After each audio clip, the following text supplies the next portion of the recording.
Bonjour à tous et bienvenue. Aujourd'hui, dans Nouvelles du Japon, on va faire le tour de l'actualité japonaise.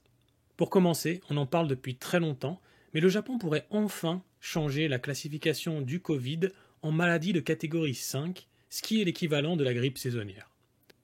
Kishida, le Premier ministre japonais, qui l'a confirmé ce matin en conférence de presse devant les journalistes, et c'est un timing assez étonnant, puisque on est en plein dans la 8e vague actuellement du Covid au Japon, et il y a plus de 500 morts par jour, ce qui est le nombre de morts le plus élevé depuis le début de la pandémie. Alors concrètement, qu'est-ce que ça va impliquer? Alors actuellement, le Covid est classé en catégorie 2, c'est-à-dire que tous les frais médicaux sont couverts par l'État et remboursés à 100%. Ce qui ne sera plus le cas s'il passe en catégorie 5. Et c'est la même chose pour le vaccin. Le vaccin actuellement pour le Covid est gratuit pour tout le monde et il va être payant comme le vaccin contre la grippe. Un autre impact que ça va avoir, c'est que le personnel hospitalier ne recevra plus d'équipement individuel de protection complet et il n'y aura plus de déclaration des cas aux autorités sanitaires.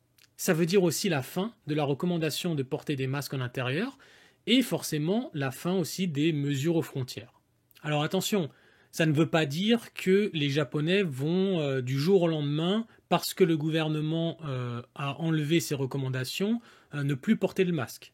On a vu l'année dernière en été, quand le gouvernement a recommandé de ne plus porter le masque en extérieur, ça n'a pas eu un très très grand effet. Ce qui va être décisif, ça va être comment les sociétés et les commerces vont appliquer cette règle, parce que c'est eux qui vont vraiment donner le ton.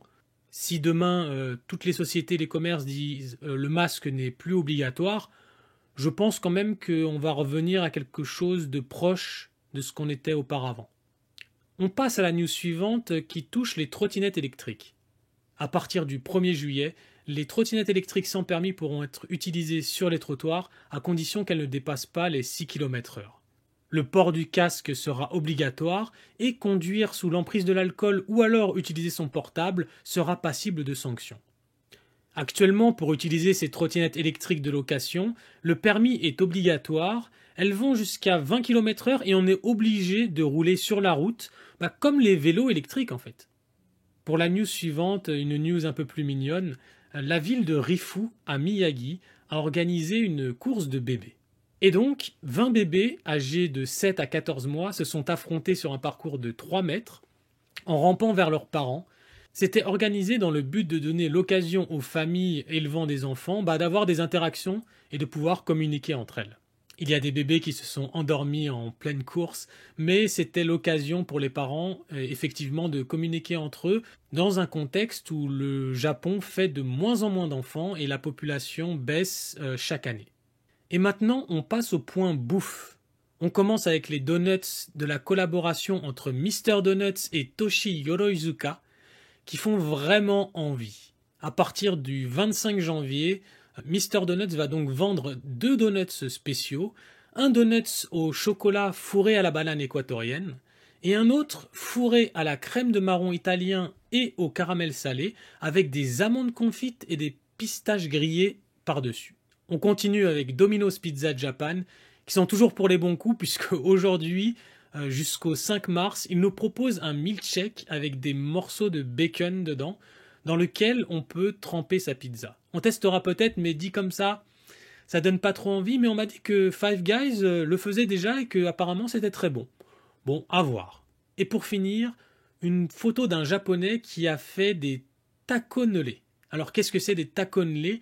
C'est en fait des takoyaki, mais avec un moule de cannelé, puisque, il faut le savoir, au Japon, depuis l'année dernière, les cannelés sont très très à la mode. Et comme quand un produit est à la mode au Japon, les Japonais le dérivent sous toutes les formes.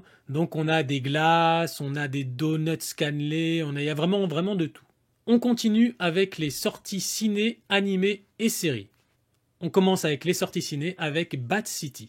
Bad City, c'est un film qui sort aujourd'hui, réalisé par Kensuke Sonomura, qui avait déjà réalisé Hydra. Au niveau du casting, on retrouve la légende du V-cinéma d'action, Hitoshi Ozawa. Alors son nom vous dit peut-être rien, mais en fait, si vous êtes amateur de jeux vidéo, vous avez déjà pu le voir dans Yakuza 0, et il sera également dans le remake de Yakuza Ishin. C'est lui qui jouait Kusei. Alors le film c'est quoi? C'est un hommage au film de Yakuza Old School et qui a été diffusé en avant-première l'année dernière au festival du NIF et qui a eu de très bons retours. Ensuite pour les animés, ça vient de sortir Maniac par Junji Ito, anthologie macabre.